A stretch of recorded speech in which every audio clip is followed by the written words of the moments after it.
C A foundation January exam എഴുതാൻ പോകുന്ന സ്റ്റുഡൻസിന് വേണ്ടിയിട്ടുള്ള വീഡിയോ ആണിത്. ഈ വീഡിയോയിൽ നമ്മൾ ഡിസ്കസ് ചെയ്യാൻ പോകുന്നത് I am not going to say നിങ്ങൾ ഈ ലാസ്റ്റ് മൊമെന്റിൽ അത് ചെയ്യണം, ഇത് പഠിക്കണം, ഒന്നും പുതിയതായിട്ട് പറയാൻ ഉദ്ദേശിക്കുന്നില്ല. ദി ഓൺലി പോയിന്റ് ഇസ് നിങ്ങളെ കറന്റ് ലെവൽ ഓഫ് പ്രിപ്പറേഷൻ വെച്ചിട്ട് എങ്ങനെ നിങ്ങൾക്ക് ജാനുവരിയിൽ എക്സാംസ് എഴുതുമ്പോൾ ഓരോ സബ്ജക്റ്റിലും നിങ്ങൾക്ക് മാർക്സ് ഇൻക്രീസ് ചെയ്യാൻ പറ്റും എന്നുള്ളത്. സോ ഇവിടെ നമ്മൾ ഷെയർ ചെയ്യാൻ ഉദ്ദേശിക്കുന്ന പോയിന്റ്സ് പ്യൂർലി പ്രസന്റേഷൻ ഫാക്ടേഴ്സ് എന്തൊക്കെയാണ് നിങ്ങൾ ശ്രദ്ധിക്കണം.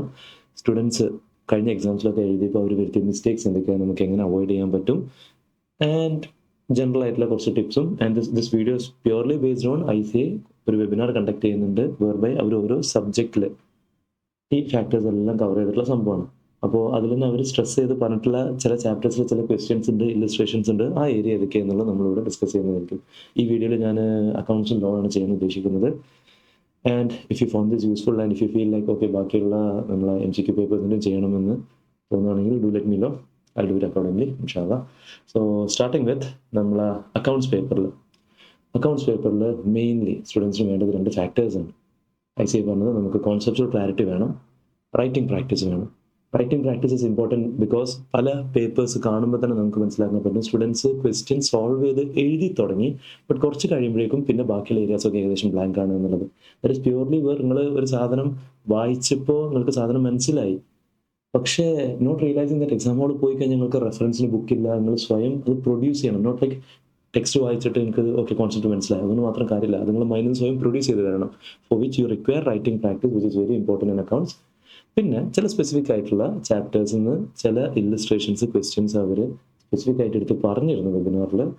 ദാറ്റ്സ് ഒരു ഇൻഡയറക്റ്റ്ലി ഒരു സൂചന തരുന്ന പോലെ ലൈക്ക് മേ ബി ക്വസ്റ്റ്യൻസ് വരാനുള്ള ചാൻസ് ഉണ്ട്. ഇനി അഥവാ വന്നിട്ടില്ലെങ്കിലും those are areas which questions which അത് ചെയ്ത് കഴിഞ്ഞാൽ നിങ്ങൾക്ക് ആ ചാപ്റ്ററിൻ്റെ ഒരു ഓവറോൾ ഐഡിയ കിട്ടുമെന്ന് പറഞ്ഞിട്ടുള്ള കുറച്ച് questions. Like for example rectification of എറേഴ്സിൽ ഇല്ലസ്ട്രേഷൻ 7ഉം 8ഉം കോട്ട് ചെയ്തിരുന്നു. പിന്നെ ക്വസ്റ്റ്യൻ നമ്പർ 1ഉം 4ഉം. ഇതേമാതിരി ബിൽ ഓഫ് എക്സ്ചേഞ്ചിൽ അക്കോമഡേഷൻ ബില്ലിൻ്റെ ഏരിയ കുറച്ച് ഇമ്പോർട്ടൻ്റ് ആണ്. ഡിപ്രീസിയേഷനിൽ 6, 7, 8, 9 ഇല്ലസ്ട്രേഷൻ. ആൻഡ് ദെൻ കമ്പനി അക്കൗണ്ട്സിൽ ഫോർഫീച്ചർ ആൻഡ് റേഷ്യോ ആണ് പൊതുവെ ക്വസ്റ്റ്യൻസ് റിപ്പീറ്റഡ്ലി വരാറുള്ള ഏരിയ. അതും അവരൊന്ന് സ്ട്രെസ് ചെയ്ത് പ്രാവശ്യം പറഞ്ഞിട്ടുണ്ട്. ആൻഡ് ദെൻ നമുക്ക് ഇനിഷ്യലി ഉള്ള നമ്മളെ ഫസ്റ്റ് ക്വസ്റ്റ്യൻ ഒക്കെ ലൈക്ക് കമ്പൽസറി ക്വസ്റ്റ്യൻ പൊതുവെ ചിലപ്പോൾ true and false type areas ഒക്കെ വരാറുണ്ട്. ആൻഡ് അവിടെ നമ്മൾ ആ ക്യാപിറ്റൽ എക്സ്പെൻഡിച്ചർ, റവന്യൂ എക്സ്പെൻഡിച്ചർ ആ ഏരിയ ഒന്ന് ഫോക്കസ് ചെയ്യണമെന്ന് മെൻഷൻ ചെയ്തിരുന്നു. Besides that accounting policies, accounting estimates, ഇങ്ങനത്തെ ഏരിയാസ് പൊതുവെ ക്വസ്റ്റ്യൻസ് വരുമ്പോൾ ലൈക്ക് 2 മാർക്സിൻ്റെ ക്വസ്റ്റ്യൻസ് ഒക്കെ വരുമ്പോൾ ജസ്റ്റ് ഡയറക്റ്റ് ആൻസർ മാത്രം എഴുതി കൊടുക്കാറാണ് സ്റ്റുഡൻസ് ചെയ്യാറ്. അതുകൊണ്ട് മാത്രം നമുക്ക് കംപ്ലീറ്റ് മാർക്ക് കിട്ടില്ല. നിങ്ങൾ ആൻസറിൻ്റെ റീസൺ എന്താ എന്നുള്ളത് മെൻഷൻ ചെയ്യണം. ആൻഡ് ആ ഏരിയയാണ് ഹൈ വെയിറ്റേജ് വരുന്നത്.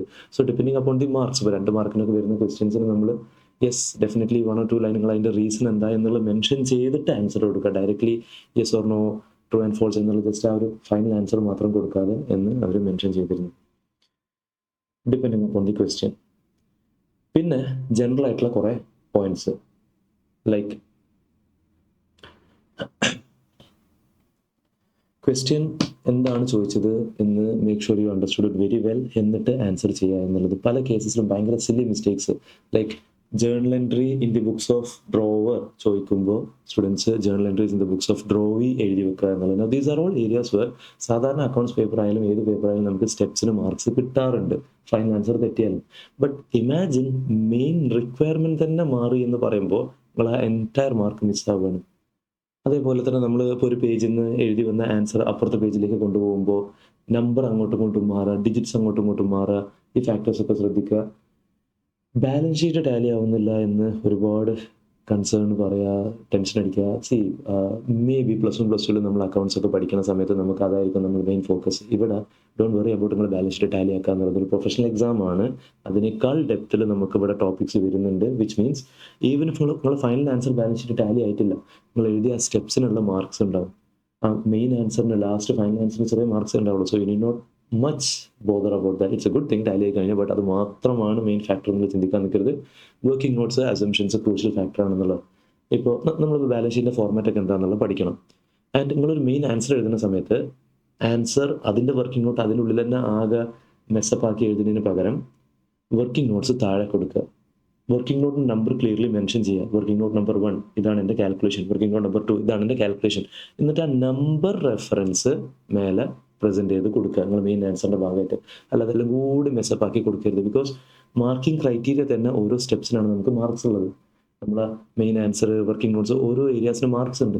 സോ നിങ്ങൾ ഇതെല്ലാം കൂടി മേലെ കൊണ്ടുപോയിട്ട് മെയിൻ ആൻസറിൽ കൊണ്ടുപോയി ആകെ അലമ്പാക്കി കൊടുത്തു കഴിഞ്ഞാൽ അക്കോർഡിംഗ്ലി പ്രസൻറ്റേഷൻ വേഴ്സ് ആണ് മാർക്സ് അവിടെ അതിന് ലൂസ് ചെയ്യും. നോട്ട് ലൈക്ക് കംപ്ലീറ്റ് മാർക്ക് പോകുന്നുള്ള ഈ കേസിൽ പറഞ്ഞത് ആ ചെയ്ത പ്രസൻറ്റേഷനുള്ള മാർക്സ് നിങ്ങൾക്ക് മിസ്സാവും. വർക്കിംഗ് നോട്ട്സ് ക്രൂഷ്യലാണ്. അസംഷൻ ചില ക്വസ്റ്റ്യൻസിൽ പക്കയായിട്ട് അവരെ കംപ്ലീറ്റ് റിക്വയർമെൻറ്റ് എന്താണെന്ന് പറഞ്ഞിട്ടുണ്ടാവില്ല. അപ്പോൾ നമ്മൾ അസംഷൻ എടുക്കേണ്ടി വരും. നിങ്ങൾ എടുക്കുന്ന ലോജിക്കൽ അസംഷൻസ് നിങ്ങൾക്ക് മാർക്സ് ഉണ്ട്. Then rounding off normally 3 or 4 ഡെസിമൽസിലേക്ക് റൗണ്ട് ചെയ്യാൻ ശ്രദ്ധിക്കുക. ബെറ്റർ 2ലേക്കൊക്കെ റൗണ്ട് ചെയ്യാതെ. Carry forward errors, that is what I already mention. നിങ്ങൾ പേജിൽ നിന്ന് അപ്പുറത്തെ പേജിലേക്ക് കൊണ്ടുപോകുമ്പോഴുള്ള ഡിജിറ്റ്സ് അങ്ങോട്ടും ഇങ്ങോട്ടും മാറുക. 1.34 എന്നുള്ള ചിലപ്പോൾ അങ്ങോട്ട് എഴുതിയപ്പോൾ 1.43 അങ്ങനത്തെ കാര്യങ്ങളൊക്കെ മിസ്റ്റേക്സ് ഒക്കെ അവോയ്ഡ് ചെയ്യാൻ നോക്കുക. ബാലൻസ് ഷീറ്റിൽ that was one point. We'll be discussing that later on. And then moving on, calculator. Regarding calculator, you know the requirement. നമ്മൾ CA എക്സാംസിന് 12 ഡിജിറ്റ് കാൽക്കുലേറ്റർ ആണ്. ആസ് സച്ച് 2 മെമ്മറി അലൗഡ് ആണ്. ബാക്കി സയൻറ്റിഫിക്കോ പരിപാടികളോ അങ്ങനത്തൊന്നും ഇല്ലാതെ main focus over here is നിങ്ങൾ എന്ത് calculator വെച്ചിട്ടാണോ ഇതുവരെ എക്സാമിന് പ്രാക്ടീസ് ചെയ്തിരുന്നത് അതേ ടൈപ്പ് കാൽക്കുലേറ്റർ കൊണ്ടുപോവുക. പോസിബിൾ ആണെങ്കിൽ 2 എണ്ണം വെച്ചോളി. ഞാൻ പറയുമ്പോൾ ചിലപ്പോൾ കോമഡി ഒക്കെ തോന്നും. ഞാനൊക്കെ എക്സാമിൽ 2 എണ്ണം കൊണ്ടുപോയി എന്നോട് ഫാക്കൽറ്റി പറഞ്ഞിരുന്നു 2 എണ്ണം കൊണ്ടുപോകാൻ. അഥവാ ഒരു കാൽക്കുലേറ്റർ എങ്ങാനും ബാറ്ററി തീർന്നു കഴിഞ്ഞാൽ എന്ന് പറഞ്ഞിട്ട് നമ്മൾ ആ 3 മണിക്കൂറെ നമുക്ക് പ്രൂവ് ചെയ്യാൻ ചാൻസ് കിട്ടുന്നുള്ളൂ. അപ്പോൾ നമ്മൾ പ്രിപ്പറേഷൻ എല്ലാം പക്കയാണ്. എക്സാമുകൾ ഒരു കാൽക്കുലേറ്റർ ഇല്ല എന്ന് പറഞ്ഞു കഴിഞ്ഞാൽ അല്ലെങ്കിൽ കാൽക്കുലേറ്റർ ബാറ്ററി തീർന്നു, നിങ്ങളെ 2 എണ്ണം ടേബിൾ അവർ വെക്കാൻ സമ്മതിക്കൂല. ഒന്ന് ബാഗിൽ വെക്കുക. ബട്ട് ഇടയിൽ ഇത് മിസ്സായി കഴിഞ്ഞാൽ പ്രശ്നം പറ്റി കഴിഞ്ഞാൽ ഞങ്ങൾ അവിടുത്തെ ഇൻവിജിലേറ്ററോട് സംസാരിച്ച് കഴിഞ്ഞാൽ അവർ നിങ്ങൾക്ക് എടുക്കാൻ അലൗ ചെയ്യും. സോ മെയിൻ ഫോക്കസ് നിങ്ങൾ ഇതുവരെ എന്ത് കാൽക്കുലേറ്ററാണ് യൂസ് ചെയ്തിരുന്നത് അതേ ടൈപ്പിലുള്ള കാൽക്കുലേറ്റർ തന്നെ കൊണ്ടുപോകുക. ആ സമയത്ത് ഒരു പുതിയ ടൈപ്പ് ഒന്നും പരീക്ഷിക്കാൻ നിൽക്കല്ലേ. That's it. ഏറെക്കുറെ പിന്നെ ഒരു point, one thing was regarding ക്വസ്റ്റ്യൻസിലെ എല്ലാ പാർട്സും നിങ്ങൾ ക്ലിയർലി കണ്ടു എന്നുള്ളത് ഉറപ്പുവരുത്തുക. പലപ്പോഴും സംഭവിക്കാറുള്ള മിസ്റ്റേക്സ്, ക്വസ്റ്റ്യൻ്റെ 3 പാർട്സ് ഉണ്ടായിരുന്നു, ABC ഉണ്ടായിരുന്നു. ബട്ട് എയും ബിയും ഒരു പേജിൽ കൊടുത്ത് C അപ്പുറത്തെ പേജിലുണ്ടാവും. നമ്മൾ അത് ചിലപ്പോൾ ശ്രദ്ധിച്ചിട്ട് കൂടി ഉണ്ടാവില്ല. നമ്മൾ ആകെ എയും ബിയും എഴുതി കൊടുത്ത് നമ്മൾ ഭയങ്കര ഹാപ്പി അടുത്ത ക്വസ്റ്റ്യനിലേക്ക് പോയി ഒരു എൻറ്റയർ സബ് ക്വസ്റ്റ്യൻ്റെ മാർക്ക് നമുക്ക് അവിടെ മിസ്സാവുകയാണ്. This is one factor. Other than that നിങ്ങൾ തിയറി ഏരിയാസ് ഒക്കെ അക്കൗണ്ട്സിൽ നിങ്ങൾക്ക് ഓൺവേർഡ്സിൽ എഴുതാൻ പറ്റും. ഒരുപാട് നോട്ട് ലൈക്ക് നമ്മൾ ലോ കീവേഡ്സ് കാര്യങ്ങൾ അങ്ങനെയൊന്നും ഒരുപാട് ഇവിടെ വരുന്നില്ല. This is regarding accounts. പിന്നെ നമുക്ക് ലോയിലേക്ക് പോവുകയാണെങ്കിൽ നമുക്ക് 2 പാറ്റേണിലാണ് ക്വസ്റ്റ്യൻസ് വരാറുള്ളത്. നമുക്ക് കേസ് സ്റ്റഡി ക്വസ്റ്റ്യൻസ് വരാറുണ്ട്, നമുക്ക് ഡയറക്റ്റ് ക്വസ്റ്റ്യൻസ് വരാറുണ്ട്. കേസ് സ്റ്റഡി നിങ്ങൾ എങ്ങനെ എഴുതുക? ഇപ്പോൾ കേസ് സ്റ്റഡിയിൽ നമ്മൾ പ്രൊവിഷൻ, ഫാക്ട്, അനാലിസിസ്, കൺക്ലൂഷൻ. പ്രൊവിഷൻ്റെ നിയമം എന്താ പറയണത് എന്നുള്ളത് നിയമം പറയുന്നിടത്ത് നിങ്ങൾക്ക് സെക്ഷൻ നമ്പർ അറിയാമെങ്കിൽ കൂട്ട് ചെയ്യുക, ആഡഡ് ഇംപ്രഷൻ ആണ്. ബട്ട് CA ഫൗണ്ടേഷൻ ലെവലിൽ സെക്ഷൻ നമ്പേഴ്സ് കമ്പൽസറി അല്ല. സെക്ഷൻ നമ്പർ കമ്പൽസറി അല്ല, പക്ഷേ റോങ് സെക്ഷൻ കോട്ട് ചെയ്താൽ ICക്ക് നിങ്ങൾ മാർക്ക് കട്ട് ചെയ്യൽ കമ്പൽസറി ആണ്. So make sure you know very well നിങ്ങൾ കോട്ട് ചെയ്യുന്ന സെക്ഷൻ പക്കയാണ് ഉറപ്പാണെങ്കിൽ മാത്രം കോട്ട് ചെയ്യുക. Otherwise we start with as per relevant provisions of ആക്ടിന്റെ പേര് ക്ലിയർലി എഴുതുക. The companies act 2013. ആക്ടിന്റെ A ഒക്കെ ക്യാപിറ്റൽ എഴുതുക, ദ എന്നുള്ളത് എഴുതുക, അത് പക്കയാണെന്നുള്ള ഉറപ്പ് വരുത്തുക. Provision paragraph. Now C question പല ടൈപ്പ് വരാം. ചെറിയ മാർക്കിൻ്റെ വരാം, വലിയ മാർക്കിൻ്റെ വരാം. Whatever may be the case, provision paragraph important ആണ്. അത് നിങ്ങൾ മാർക്ക് കുറവാണെങ്കിൽ അത് സ്കിപ്പ് ചെയ്യല്ല ചെയ്യേണ്ടത്.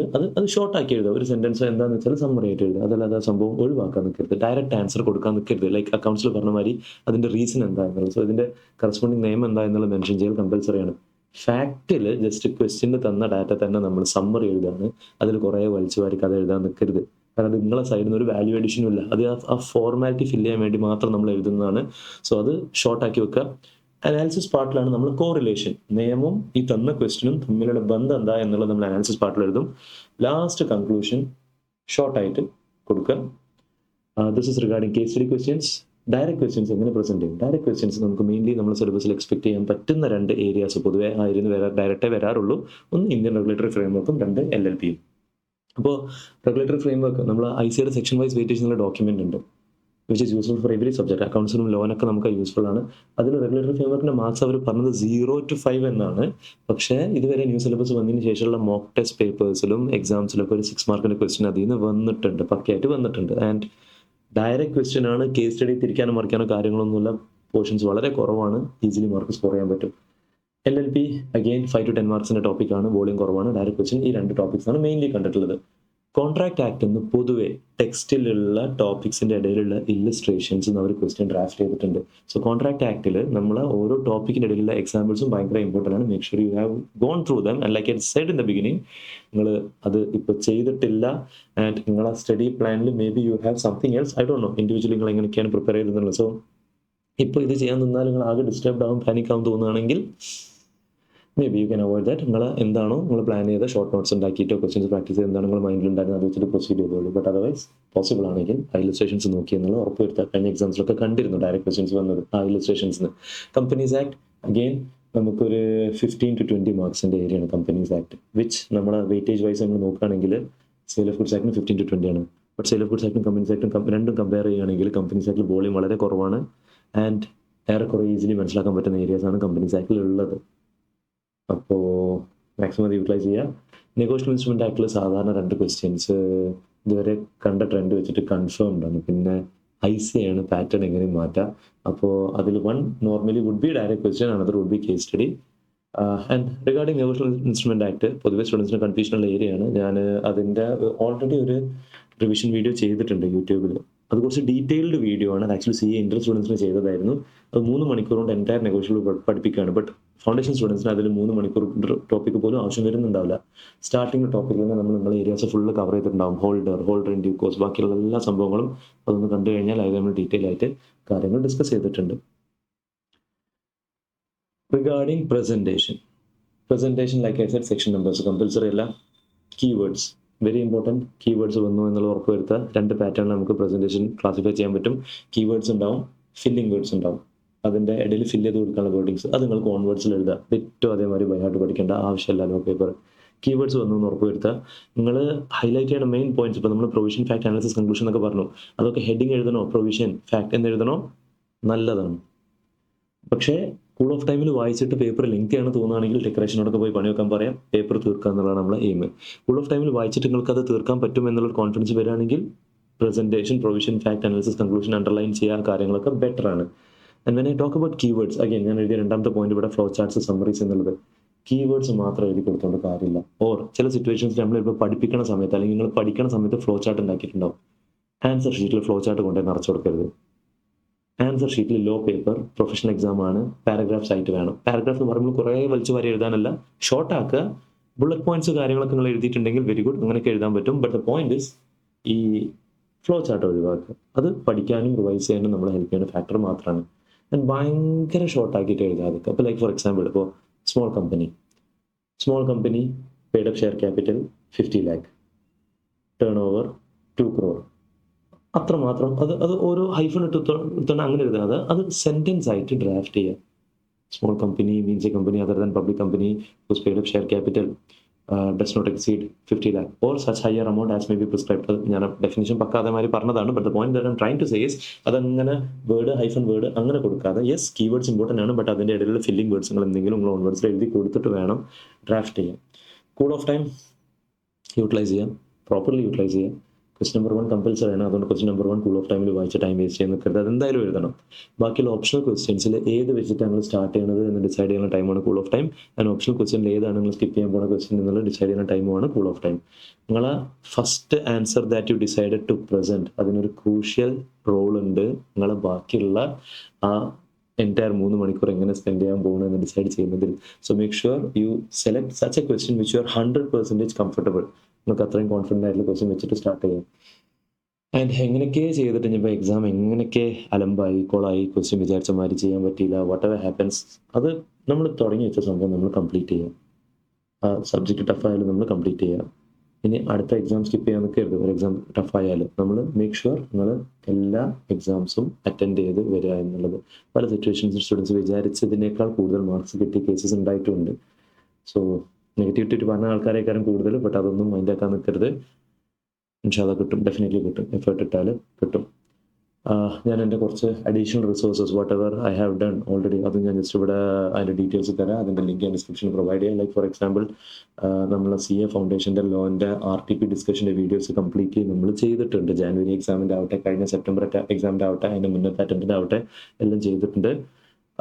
If you come across any doubts കാര്യങ്ങൾ നിങ്ങളത് ചെയ്യാൻ നോക്കിയിട്ട് നിങ്ങൾക്ക് എന്തുകൊണ്ട് അങ്ങനെ ഒന്നും മനസ്സിലാവുന്നില്ല നോക്കിക്കഴിഞ്ഞാൽ അതിൽ ഡീറ്റെയിൽ ആയിട്ട് എക്സ്പ്ലെയിൻ ചെയ്യുന്നുണ്ട് കാര്യങ്ങൾ എങ്ങനെയാണെന്നുള്ളത്. ബിസൈഡ്സ് ദാറ്റ് നെഗോഷ്യബിളിൻ്റെ കാര്യം ഞാൻ പറഞ്ഞു. പിന്നെ ലോയിൽ തന്നെ സ്പെസിഫിക് ആയിട്ട് എങ്ങനെ മാർക്സ് ഇൻക്രീസ് ചെയ്യാൻ പറ്റും എന്ന് സ്പെസിഫിക് ആയിട്ട് ഏറെക്കുറെ പറഞ്ഞ പോയിന്റ്സ് തന്നെയാണ് ഉള്ളത്.